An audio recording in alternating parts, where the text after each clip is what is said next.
So Kevin here is that I've been running D&D 5th edition for most of my game mastering career, and I explored a lot of other games in my formative years too, especially the more popular ones like Vampire the Masquerade and Call of Cthulhu. But the world of TTRPGs and indie games have so much depth. I wish I had the mental capacity and friends to run hundreds of TTRPGs, but alas, I only managed 10 systems in the past 365 days. I also want to take this step to not just explore more TTRPGs, but also tease out what my favorite parts of each of these TTRPGs are, as I hope to use these to design my own TTRPG one day.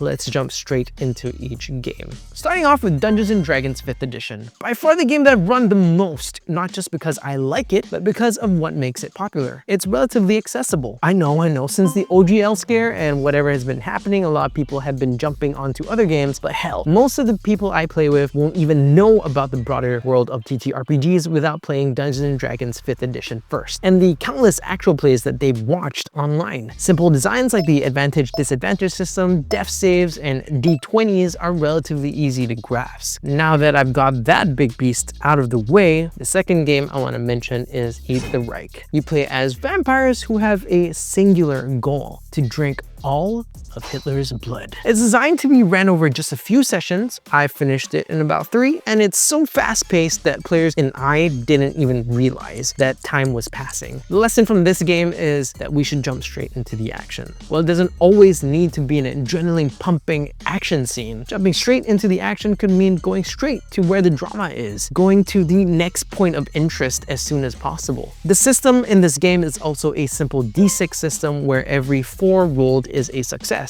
Just to count the dice and count the number of successes, drink blood, and done. Also, I printed out and laminated the sheets for my players. Look how dope the art is. Next on my list is The End of the World. I love a game that can pull from my real life experiences, and I ran a few games with the area being the local airport. The people could vividly imagine themselves in the setting, and I specifically ran the zombie booklet. There are 4 other flavors in total, adding gods, aliens, and robots to zombies as alternative choices. This system is also a D6 system, and it kind of runs similar to Call of Cthulhu, where it is a roll under system. A lower number is better. This game taught me that the goal number affects how you feel. Call of Cthulhu and The End of the World are supposed to be deadly and scary, so roll small, as opposed to D&D and other high fantasy games where most of the time you roll high to feel like superheroes. I know that there are some exceptions, but generally rolling under makes me feel small in games, just like AD&D's roll under system feeling really gritty. Speaking of gritty, however, let's move to another scary game, Dread.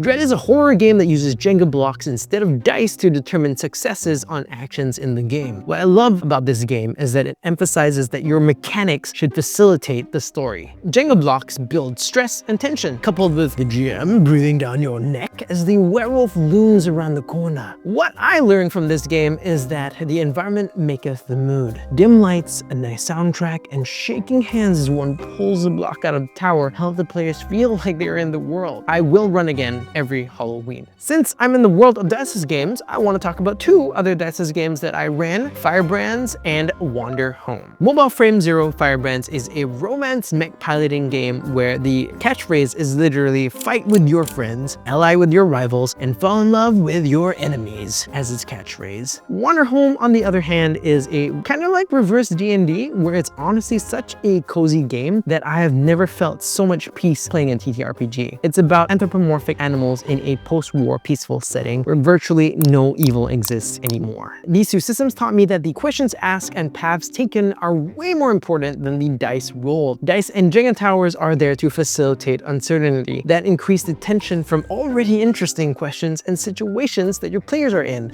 Back to the world of dice games, however, I want to talk about Kids on Bikes. Kids on Bikes is akin to Stranger Things or It, where you play as townfolk, mostly teenagers and children, who discover something awesome and maybe scary to learn more about. What I take away from this system is exploding dice. Whenever you roll the maximum of a die, you can re-roll and add that in, and you keep doing that until you stop rolling the highest number. This means that while you may have a D4 for your stat, you always have a relatively high 25% chance to crit on it. It's not impossible to roll 4, 2, or 3 times in a row. This could mean at the peak of the game, you could be saving the world or watching it end. The next game I want to talk about is Goblin Quest, where you play as a clutch of goblins going on a totally unplanned quest. This game reminds me that simple stupid is okay. Sometimes you just want to crash the wizard's ball and watch them panic. Sometimes you want to walk into a store as 3 goblins in a cloak. Most of the time, it's okay to fail. Quick one, this game should be good for that night that your GM isn't ready to run a game. The last 2 on my list are Cyberpunk Red and Alien RPG. These 2 games are the sci-fi choices for me and are what I feel represent the flavor of being a carrier of the story kind of games. Cyberpunk Red is really quite deadly and characters only get into fights because it's, well, freaking cool. I ran Alien as a horror one-shot post-Alien Romulus, and I built up the tension in-game before trying to kill everyone with just a couple of xenomorphs. The part I really loved was the idea that one character was secretly an android, which created suspicion amongst the players, firstly about who the android actually was, but secondly if the android was evil, and thirdly to only learn that the true evils are the other people in the room, mostly NPCs of course, that are the true evils. I want to make quick honorable mention to Call of Cthulhu and Vampire the Masquerade, primarily because I think one of the things that sets them apart from D&D is that they are classless. Sure, VTM has all the vampire clans, but in both games your skills are what drive the game forward, as opposed to classes and levels that have distinct power jumps. Well, that's my list of last year. There are tons of other games I want to try, like Dead Air to relive Last of Us all over again,